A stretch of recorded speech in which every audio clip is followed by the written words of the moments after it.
Alors sur cette voiture, pour que ce soit réaliste, il manque des choses, il manque les ombres et les lumières.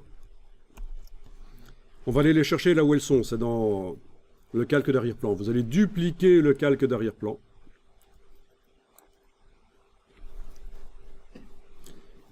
Ce qui m'intéresse, ce n'est pas la couleur de ce calque arrière-plan copie, c'est uniquement sa lumière. Donc je vais enlever la couleur en attaquant directement les pixels, c'est-à-dire en faisant image, réglage, désaturation.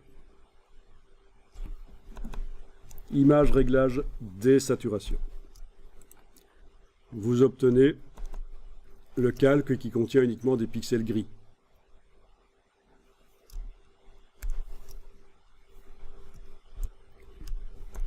Vous le déplacez au-dessus de la texture, comme ça.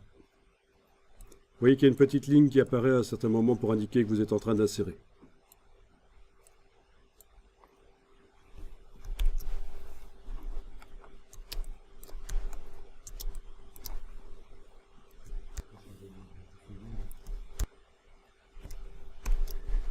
Vous enfoncez la touche Alt et sans enfoncer le bouton de la souris, vous faites voyager le pointeur entre les deux vignettes.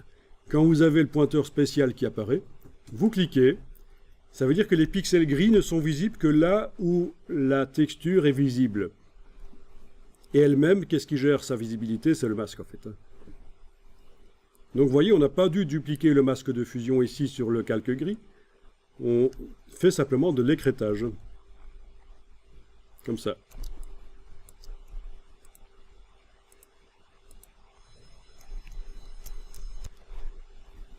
Alors, en effet, il va falloir maintenant faire en sorte que les pixels gris se mélangent avec la texture. Et pour faire ça, le calque ici, on va devoir changer son mode de fusion. Ça va devoir être produit. Produit.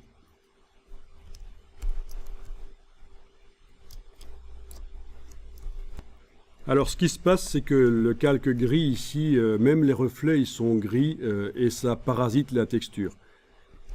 Il va falloir faire en sorte maintenant que de ce calque gris, il n'y ait que les parties les plus foncées qui apparaissent. Les parties claires vont devenir transparentes.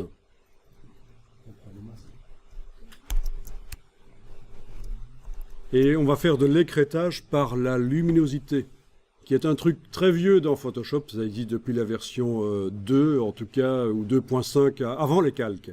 Parce qu'avant les calques, dans Photoshop, il y avait des semblants de calques temporaires qu'on appelait des sélections flottantes.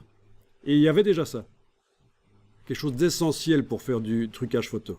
Vous double-cliquez à droite du calque et les styles de calque apparaissent.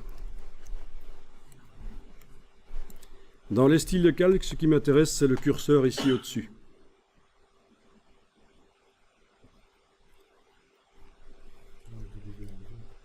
Vous déplacez l'indicateur blanc vers la gauche et puisque la case aperçue est cochée, vous devriez voir sur l'image que les parties les plus... il n'y a que l'ombre qui va apparaître en fait, voilà. C'est ça, à un certain moment, l'ombre va où elle doit aller. Où est-ce qu'il faut mettre le curseur? Ça dépend de chaque image. Donc vous avez créé de la transparence. Tous les pixels du calque gris qui sont entre ce gris-là et celui-là, au niveau de leur intensité, entre celui-là et celui-là, ils deviennent invisibles. Ok? Il n'y a que deux niveaux de transparence. Soit ça apparaît, soit ça n'apparaît pas ici. Il va donc falloir maintenant séparer en deux ce petit curseur avec la touche Alt pour créer différents niveaux de transparence. Et là, vous allez voir que ça devient un peu plus réaliste du coup. Amusant ça. Vous pourrez y retourner autant de fois que vous voulez en fait là-dedans.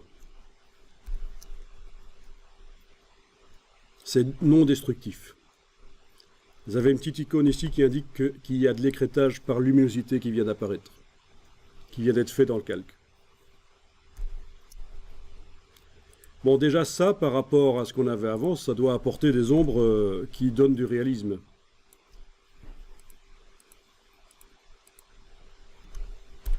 D'accord?